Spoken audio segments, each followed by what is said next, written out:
Assalamualaikum warahmatullahi wabarakatuh. Oke, untuk hari ini kita akan kuliah matematika diskrit secara online ya. Sebelumnya saya akan menjelaskan kontrak kuliah matematika diskrit. Untuk yang pertama, materi yang kita pelajari yaitu tentang himpunan, kemudian relasi, kemudian fungsi, kemudian proporsi, kemudian aljabar pool, kemudian kombinatorik, kemudian relasi rekursi dan fungsi pembangkit, kemudian teori graf. Kemudian untuk referensi yang saya gunakan di sini saya menggunakan Discrete Matematik dari Richard Johnson Book. Di sini biasanya untuk soal-soal dan soal maupun ujian saya ambil dari sini. Kemudian saya juga menggunakan bukunya Rinaldi Munir Matematika Discrete untuk revisi yang terbaru, revisi kelima ya.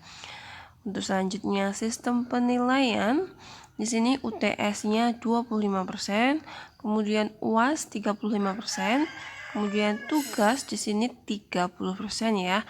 Kemudian keaktifan dan kehadiran 10%.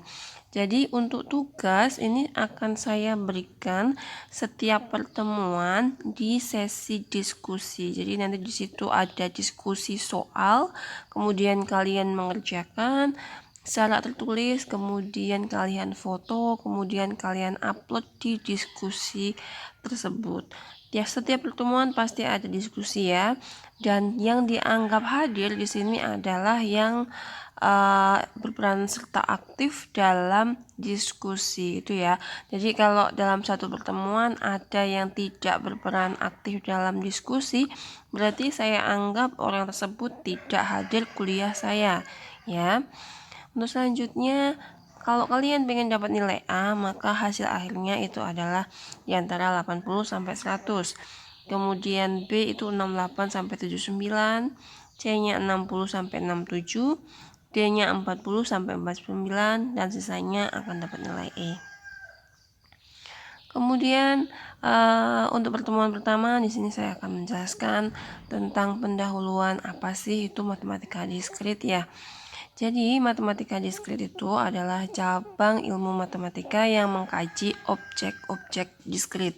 Nah, dari sini timbul pertanyaan tuh. Objek-objek diskrit itu yang seperti apa sih? Kemudian kita harus tahu dulu ya, objek diskrit. Suatu objek disebut objek diskrit jika objek tersebut terdiri dari sejumlah berhingga elemen yang berbeda atau elemen-elemen yang tidak bersambungan. Kata kuncinya di sini elemennya berbeda-beda dan tidak bersambungan ya. Berarti tidak kontinu. Contohnya apa sih ini? Contohnya misalkan adalah himpunan mahasiswa SI, himpunan mahasiswa TI, himpunan mata kuliah, kemudian himpunan mahasiswa yang memiliki kemampuan khusus dan lain-lain sebagainya. Itu adalah contoh dari objek diskrit ya. Kemudian matematika diskrit ini merupakan ilmu paling dasar dalam bidang informatika atau ilmu komputer. Karena apa sih? Karena data yang diolah oleh komputer itu adalah data dalam bentuk diskrit ya. Misalnya saja data angka, data karakter, data suara, dan data gambar. Jadi sangat penting sekali kalian mempelajari matematika diskrit. Kemudian data diskrit akan kita pelajari dalam mata kuliah matematika diskrit, di mana terminologi dasar tentang objek diskrit ini adalah himpunan. Oleh karena itu kita pertama kali bahas tentang himpunan. Himpunan itu merupakan kumpulan objek-objek yang berbeda ya. Contohnya objek yang terdapat dalam himpunan ini disebut elemen atau unsur atau anggota himpunan. Kemudian untuk notasi himpunan dia huruf kapital besar ya. A, B, C ini yang kapital. Kalau anggotanya itu huruf yang kecil. Kemudian contoh ya, contoh himpunan tadi, contoh himpunan mahasiswa SI. Kemudian himpunan mahasiswa TI. Kemudian kalau di sini contoh lain itu contoh himpunan software under Windows. Dia anggotanya ada Microsoft Word, Excel, PowerPoint, Access dan lain-lain. Kemudian keanggotaan suatu himpunan dinotasikan dalam bentuk elemen seperti ini ya simbolnya. Contohnya, Microsoft Word itu elemen dari himpunan A. Himpunan A tadi apa sih? Himpunan software under Windows. Kemudian cara penyajian himpunan. Ini yang pertama ada enumerasi atau mencacahkan anggotanya. Contohnya seperti apa? Di sini menulis semua elemen himpunan yang bersangkutan di antara dua buah tanda kurung kurawal. Jadi di sini kalau enumerasi dia pasti ada kurung kurawalnya dan anggotanya semuanya disebutkan. Contohnya seperti ini ya. Himpunan 4 bilangan ganjil pertama. A itu sama dengan dia diapit oleh dua kurung kurawal 1, 3, 5, 7 dan seterusnya seperti itu.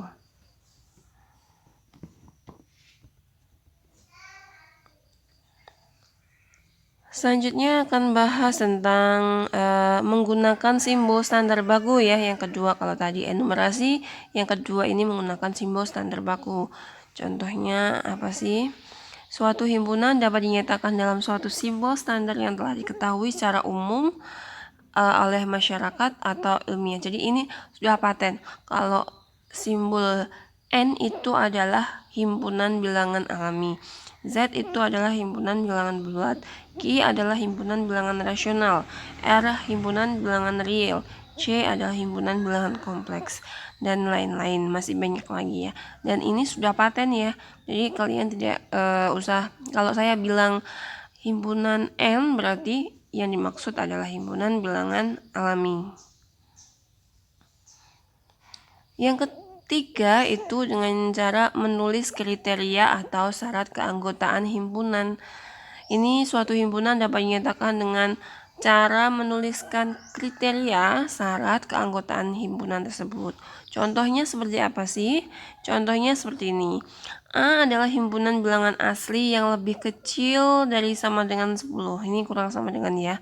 Jadi kita menuliskannya A sama dengan 2 kurung kurawal X, di mana X-nya itu kurang dari sama dengan 10 dan X-nya itu elemen bilangan N. N tadi kan simbol asli ya, jadi seperti itu.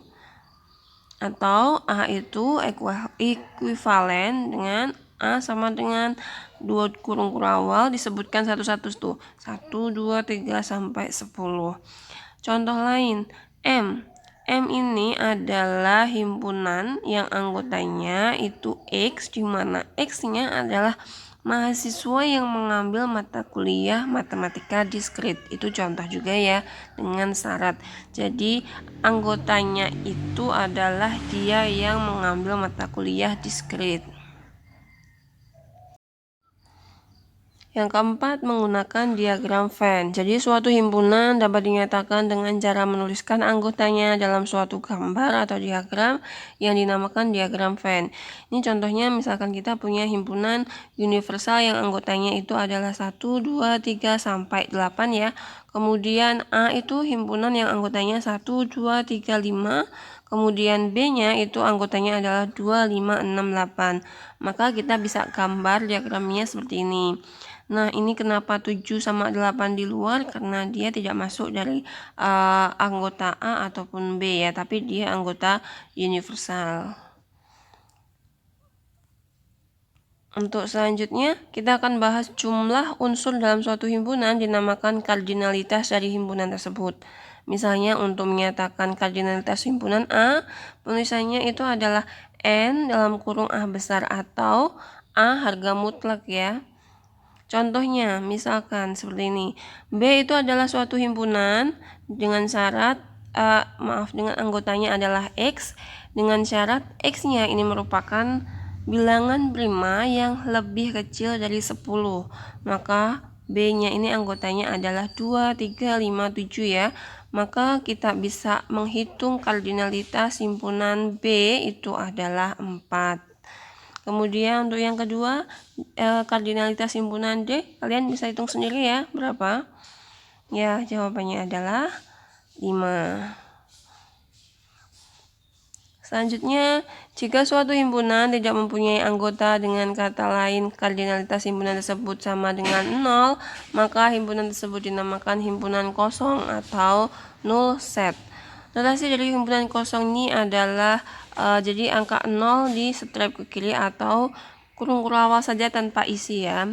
Itu contohnya apa sih? Contohnya di sini misalkan himpunan mahasiswa SI Duta Bangsa yang pernah ke bulan, kan belum ada ya. Jadi karena tidak ada berarti kardinalitasnya 0. Kemudian di sini himpunan E itu yang anggota X-nya itu adalah akar persamaan kuadrat dari X kuadrat ditambah 1 sama dengan 0. Kan tidak ada ya, makanya dia himpunannya adalah 0. Mungkin itu dulu perkenalan dari materi matematika diskrit. Oleh karena itu nanti kita akan diskusi. Kalian bisa siapkan, kalau yang belum jelas boleh tanyakan, ataupun tanya tentang kontrak kuliah juga bisa ya. Sekian dari saya. Wassalamualaikum warahmatullahi wabarakatuh.